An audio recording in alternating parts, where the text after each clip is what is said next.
We need to travel back in time to save the future. I say we all get weird in the 70s. We're not just going to charge into the past like a bull into a china shop. Sounds like a vacation. I love the 70s.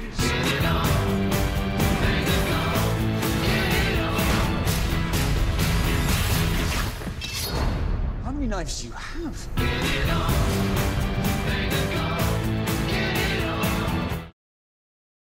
Hey YouTubers, it's Charlie. Hopefully you guys have been having an awesome break so far. There's some new Legends of Tomorrow footage from the first couple of episodes, so let's do a breakdown. This is mostly from the first couple of episodes. It looks like they go back to the 70s, like that's one of the first stops that they make. And Valentina Volstock is supposed to be a big part of this story. I think this is her character right here. I haven't seen like a full-on face shot of her yet. But I love the thought that it's the Canary's idea to go back to the 70s first. Let's go back and have some fun. And then you get the reaction shot where they're all just like, WTF is going on? Victor Garber is going to be so much fun on this series. He's like the guy that's going to react to all the crazy WTF, because he's like this logical man of science. And most of the younger members of the cast are going to be doing crazy stuff, like Jax Jackson, the other part of Firestorm. I think they made a good call using him as Firestorm for this Legends of Tomorrow show. I mean, I really think that was part of the transition from the Ronnie Raymond Firestorm, because they knew they were going to do Legends of Tomorrow.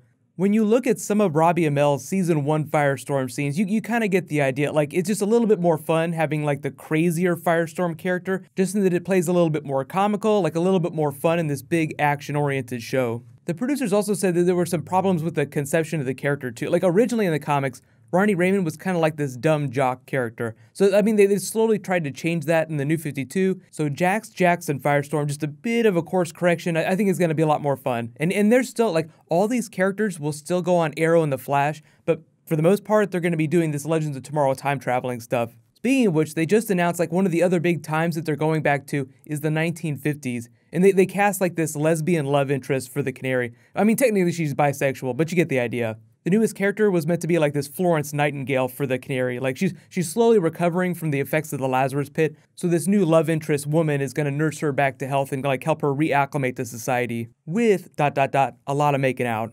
70s bar fight is totally Dominic Purcell. Like I wonder if they wrote that scene thinking about him specifically. Like I love the 70s. Like he fits into that context so well. And it's also kind of like a big Canary scene too because she's all about throwing down. I would say of all the characters, like the two most likely to get in a fight would be the Canary and Heatwave, just because they're both so hot-headed. Albeit not quite as hot-headed as Firestorm, but the Jax Jackson character actually is a little bit more level-headed than the Ronnie Raymond character, who, by the way, has like the best new costume on the show. Like the Canary gets a new costume, it's pretty cool. When I say Firestorm, definitely best costume. Best weapon, though, goes to the 6-shooter that Rip Hunter is wearing. Cannot wait for them to explain that. You get this real anachronistic sense from him, where it's like he's wearing these old-timey clothes, like he's like this Wild West gunslinger, but he's a time traveler. So it's kind of like this Indiana Jones Doctor Who spin to it. So I'm really excited. The weird thing I've noticed in the trailers, though, they've been posting is that there isn't a whole lot of Hawkman, Hawkgirl on the Wave Rider. Like they're in all these group scenes, so very clearly, I mean, obviously they're going to be traveling around with each other, but whenever they're moving around the ship, I haven't seen a whole lot of Hawkman, Hawkgirl scenes. It's usually the other characters.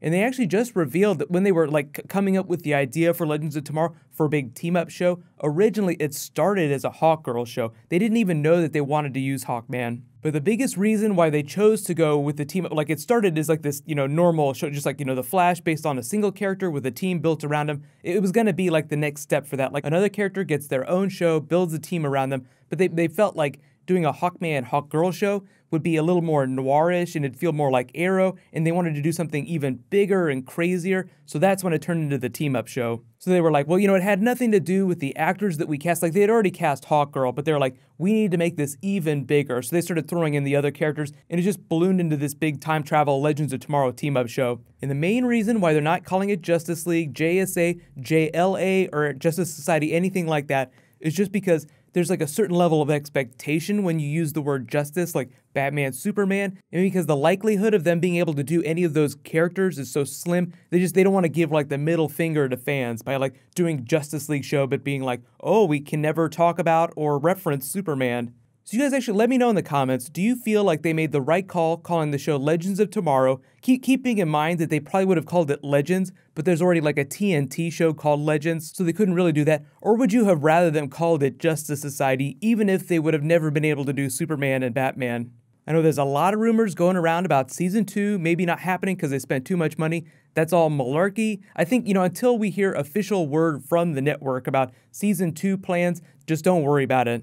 In case you didn't know, episode 1 is going to drop on the 21st. Like The Flash, Arrow, and Legends of Tomorrow are all coming back during the same week. I'd recommend that you watch them in that order. Obviously, the whole big grand arc of Legends is going to be taking down Vandal Savage. Like, he's just out of control. Can't wait to see how he came back from that episode of Arrow. But there's also going to be a lot of other crazy, like, micro DC Comics adventures during these different time periods. So a lot of the first couple of episodes is going to be building the characters out, like setting the premise for the show, but then start to keep your eyes peeled for like little bits from the comics that they might turn into big season 2 things, like as they create the mythology of the show. It exists inside the Arrow Flash universe, so like there's already a lot of things that they've teased, like the multiverse, but time travel is like a whole other big thing, because then you can start visiting teams from other periods, like the Legion of Superheroes. I think I talked about it in my last Legends video. But of all the characters, I think I'm looking forward to the White Canary the most, just because Katie Lotz is so great as that character, and she's going to be so batshit crazy. Let me know in the comments, like, which of these characters are you most excited to see go crazy?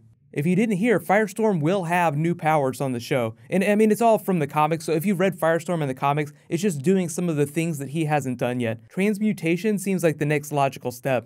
I know some of you guys are asking about the new Arrow trailer. It confirms a certain character that was kind of left hanging in the wind in episode 9 is not dead. I feel like we all knew it was going to go down a certain way, but I'll totally do a new video for it tomorrow. I do have a Doctor Who video to make later today, and then there's some new Captain America Civil War stuff that I'm going to do on Sunday. So be sure to subscribe to get everything. And the Reverse Flash Ring giveaway is still going on too. I'll do the giveaway whenever I post my Arrow video tomorrow.